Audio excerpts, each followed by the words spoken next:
Des images impressionnantes du boulevard Méteuil inondé. L'eau arrive à la moitié des roues des véhicules et a causé des embarras de circulation. À noter aussi que des dégâts sur les habitations privées sont à déplorer, comme nous l'explique ce riverain. Tout était catastrophique, hein. C'était un lac ici. J'habite ici et j'ai vu la portière, une grosse portière de garage qui est partie clairement. C'était des piscines, c'était plus des garages. Et pourtant, au vu du soleil estival et sec de ces derniers jours, cette situation semble surréaliste. L'inondation a été en fait provoquée par une fuite provenant d'une conduite en fond ductile, connue pour ses propriétés extensibles. C'est un matériau qui est relativement sensible au changement de température et aussi c'est une conduite qui a un certain âge. Donc c'est ça qui explique en fait cette fuite-là. L'eau n'est restée en surface que durant une très courte période de temps. Les équipes de Vivaquois et les pompiers sont arrivés sur place peu avant 16 h. On essaye par le biais d'une chambre ici de vider.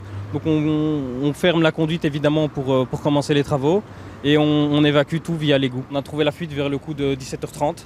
Donc on voit encore les morceaux qu'on a dû retirer pour repérer la fuite et on a pu rétablir l'eau à 20h30. Ce sont tout de même 85 habitations qui ont été privées d'eau durant cette période. Des travaux sont encore nécessaires pour rétablir la circulation normalement. Ils seront réalisés dès demain.